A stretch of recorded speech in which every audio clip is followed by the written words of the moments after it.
दिल्ली की शीतल सुबह में इंदिरा गांधी अंतर्राष्ट्रीय हवाई अड्डे पर जीवन की तमाम रंगतें बिखरी पड़ी थी। व्यापारिक यात्री अपने लैपटॉप संभालते हुए तेजी से भागे जा रहे थे। परिवारजन छुट्टियों की उमंग में डूबे थे और चारों ओर आधुनिकता की चकाचौंध थी। इसी कोलाहल के बीच एक वृद्ध पुरुष धीमे धीमे कदम बढ़ाते हुए एयरलाइन के काउंटर की ओर चले आ रहे थे। उनका पहनावा अत्यंत सादा था। मलिन हो चुका सफेद कुर्ता पायजामा, ऊपर से एक पुराना भूरा स्वेटर और पैरों में घिसी हुई चप्पलें। हाथों में एक प्लास्टिक की थैली में संभाल कर रखा गया प्रिंटेड टिकट था, मानो किसी ने यह भी उन पर बड़ी कृपा करके उन्हें दे दिया हो। उनके चेहरे पर गहरी शांति थी, परंतु आंखों में एक अनकही थकान छुपी हुई थी, जैसे कोई लंबा सफर तय करके आया हो और अब केवल एक पुष्टि की तलाश में हो। बिटिया, उन्होंने काउंटर पर खड़ी युवती से अत्यंत विनम्र स्वर में पूछा, यह मेरा टिकट है, सीट कंफर्म है क्या? मुझे जयपुर जाना है। युवती ने उन्हें सिर से पैर तक एक तिरस्कार भरी दृष्टि से देखा, अपने होंठ सिकोड़े और कहा, अंकल, यह रेलवे स्टेशन नहीं है, यहाँ बोर्डिंग ऐसे नहीं मिलती, पहले ऑनलाइन चेक इन करना पड़ता है। वृद्ध पुरुष के चेहरे पर चिंता की रेखाएं उभरी। मुझे नहीं आता बेटा यह सब, बस आप एक बार देख लीजिए प्लीज। मेरी बहू अस्पताल में है। पास खड़ा एक अन्य कर्मचारी मुंह दबाकर हंसते हुए बोला, अरे इन्हें कौन टिकट देता है भाई, यह लोग ऐसे ही फालतू घूमते रहते हैं। अंकल आप घर जाइए, यह आपके बस की बात नहीं है। भीड़ में कुछ लोग इस दृश्य को देख रहे थे, परंतु किसी ने हस्तक्षेप नहीं किया। किसी को जल्दी थी, किसी को कोई फर्क नहीं पड़ता था। बस एक बार कंप्यूटर में चेक कर लीजिए, वृद्ध पुरुष ने एक बार फिर से विनती की। टिकट तो असली है बेटा। इस बार युवती ने गुस्से में टिकट छीना और बिना देखे ही उसे फाड़ डाला। फिर अचानक चीखते हुए बोली, sir please clear the area, this is not allowed here. वृद्ध पुरुष स्तब्ध रह गए। उनके हाथों में अब केवल आधी फटी हुई टिकट थी। उनका चेहरा कुछ क्षणों के लिए निष्प्राण हो गया। फिर उन्होंने धीरे से सिर झुकाया और एक गहरे मौन के साथ भीड़ में विलीन हो गए। हवाई अड्डे के गेट के बाहर एक पुरानी बेंच पर वे जाकर बैठ गए। कंपकंपाती ठंड में उनके हाथ कांप रहे थे, परंतु उनके चेहरे पर अभी भी क्रोध का कोई चिन्ह नहीं था, केवल एक गहरा धैर्य। उन्होंने अपने कुर्ते की जेब से एक पुराना कीपैड वाला फोन निकाला, जिसकी स्क्रीन धुंधली पड़ चुकी थी। एक नंबर डायल करते हुए उनकी आवाज धीमी परंतु स्पष्ट थी, हाँ मैं एयरपोर्ट पर हूँ। जैसा डर था वैसा ही हुआ। अब आपसे अनुरोध है, वह आदेश जारी कर दीजिए। हाँ तुरंत। कॉल काटने के बाद उन्होंने एक गहरी सांस ली और आंखें बंद कर ली।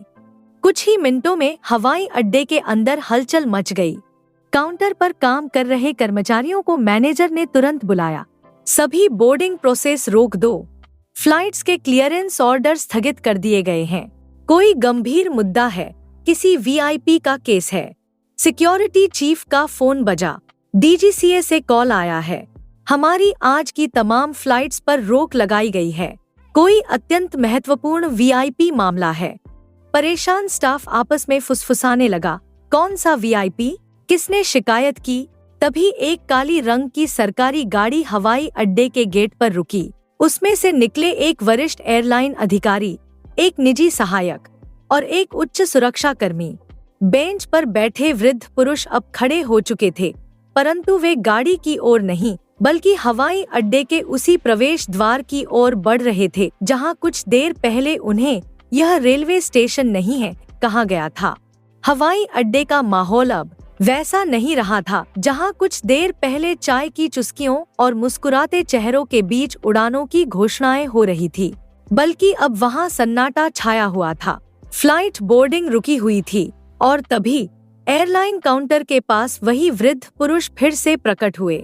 इस बार उनके साथ के लोगों की शक्लें देखकर पूरे काउंटर का स्टाफ एक पल को पत्थर हो गया।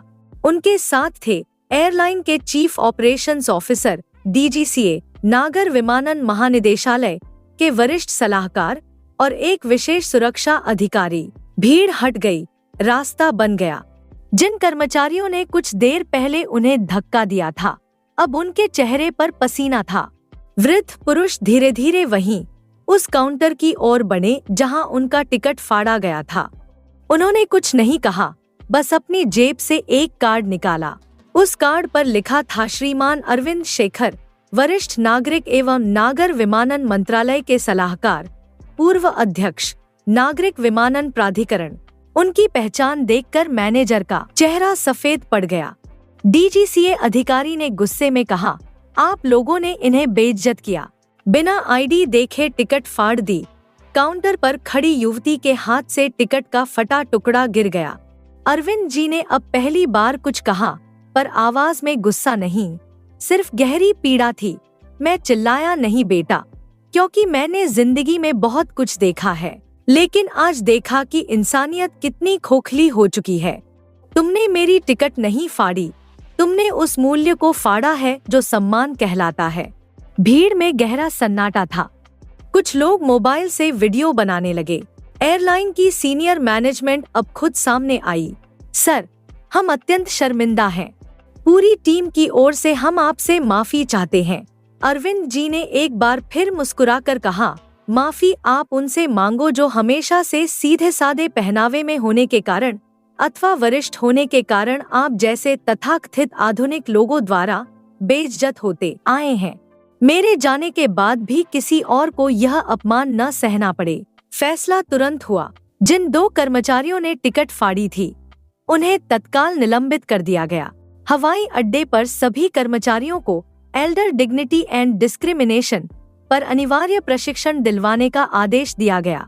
और सबसे महत्वपूर्ण, डीजीसीए द्वारा उस एयरलाइन को 1 सप्ताह की चेतावनी दी गई कि यदि किसी और वरिष्ठ नागरिक के साथ ऐसी घटना दोहराई गई तो एयरलाइन के लाइसेंस निलंबन की कार्यवाही शुरू की जाएगी।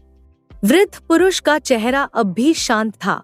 उन्होंने किसी को नीचा नहीं दिखाया, कोई चिल्लाहट नहीं, कोई बदला नहीं, बस एक शालीन सत्य से सबको आईना दिखा दिया। जब लोग मोबाइल में उनका नाम सर्च करने लगे तो चौंकाने वाले तथ्य सामने आए। अरविंद शेखर केवल एक नाम नहीं, बल्कि देश की हवाई यात्रा में बदलाव लाने वाला व्यक्तित्व। वे कोई सामान्य वृद्ध नहीं थे, वे थे देश के पहले डीजीसीए रिफॉर्म पॉलिसी बोर्ड के अध्यक्ष। उनकी अगुवाई में भारत ने पहली बार एल्डरली फ्रेंडली एविएशन पॉलिसी लागू की। हजारों वृद्ध जनों को एयर ट्रैवल की सुविधा दिलाने वाले तथा कई बड़े अंतर्राष्ट्रीय एयरलाइन प्रोजेक्ट्स के मुख्य सलाहकार और देश के प्रति अपने महत्वपूर्ण योगदान के लिए पद्म भूषण से सम्मानित। परंतु उन्होंने कभी इसका ढिंढोरा नहीं पीटा। उनकी पहचान किसी वीआईपी पास से नहीं, बल्कि उनकी सादगी और विचारशीलता से बनी थी। एक पत्रकार ने धीरे से पूछा, सर, आप इतने चुप क्यों रहे जब आपको अपमानित किया गया? अरविंद जी ने मुस्कुराते हुए उत्तर दिया, कभी इसी हवाई अड्डे पर मैंने वर्दी पहनकर आदेश दिए थे। आज उसी हवाई अड्डे पर मैं आम आदमी बनकर अपमान झेल रहा था। मैं जानना चाहता था कि क्या हमारे बनाए कानून सिर्फ फाइलों में हैं या दिलों में भी। उनकी वापसी का उद्देश्य गहरा था। वह एयरलाइन उनकी पुरानी पेंशन फंड कंपनी में निवेशक थी। आज वे वहां सिर्फ यह देखने आए थे कि क्या इस देश में अब भी वृद्धजनों को सम्मान मिलता है। उनके अनुभव ने सिखाया था कि किसी सिस्टम की ताकत उसकी तकनीक में नहीं, उसकी संवेदनशीलता में होती है। अरविंद जी ने उस युवती को पास बुलाया जिसने उनका टिकट फाड़ा था। लड़की भयभीत थी। बेटा, तुमने मेरा टिकट फाड़ा था, अब जिंदगी में किसी का सम्मान मत फाड़ना। यह कुर्सियां बदल जाएंगी, लेकिन तुम्हारी सोच ही तुम्हें आदमी बनाती है, अन्यथा सिर्फ एक मशीन। लाउंज में बैठा हर यात्री आज कुछ सीख कर जा रहा था। किसी ने ट्विटर पर लिखा, आज देखा असली ताकत वो है जो चुप रहती है और जरूरत पड़ने पर सिर्फ एक कॉल से पूरा सिस्टम हिला देती है। एक वृद्ध महिला ने मुस्कुराकर कहा, वह इंसान अकेले नहीं थे, उनके साथ पूरा अनुभव खड़ा था। जब फ्लाइट बोर्डिंग की घोषणा हुई तो आज कोई भी यात्री उतनी जल्दी में नहीं था जितना सामान्यतः होता है। सबकी नजरें अब भी उस वृद्ध पुरुष पर टिकी थी जिसने एक फटे हुए टिकट से पूरा सिस्टम हिला दिया था। अरविंद जी ने धीरे से उठकर अपना पुराना बैग उठाया जो अपनी चमक खो चुका था, परंतु उसी में बसा था इतिहास का समस्त भार। गेट पर पहुंचते ही एयरलाइन की सीनियर टीम उनका इंतजार कर रही थी। फूलों का गुलदस्ता, वीआईपी चेयर, सब कुछ तैयार था, लेकिन उन्होंने मुस्कुराकर मना कर दिया। मैं वीआईपी नहीं, मात्र एक रिमाइंडर हूँ कि वृद्ध जन कोई बोझ नहीं बल्कि इस समाज की नींव है। नीचे हवाई अड्डे पर वे कर्मचारी अब भी उस फटे हुए टिकट को देख रहे थे। उनमें से एक ने धीरे से कहा, हमने उनकी टिकट नहीं फाड़ी, हमने अपनी सोच का पर्दा उतार दिया। इंसान की पहचान उसके कपड़ों से नहीं होती, बल्कि उस गरिमा से होती है जो वह चुपचाप बनाए रखता है और फिर भी मुस्कुराकर माफ कर देता है। जिसे तुमने मामूली समझा, वही तुम्हारी अंतिम उम्मीद हो सकता है। मन में और आंखों में सम्मान सिर्फ किसी के ऊंचे पद के प्रति नहीं, बल्कि इंसानियत के लिए होना चाहिए। यह कहानी हमें सिखाती है कि व्यक्ति की पहचान उसके बाहरी रूप से नहीं, बल्कि उसके चरित्र और योगदान से होती है। हर इंसान में सम्मान की गुंजाइश है, चाहे वह कैसा भी दिखता हो।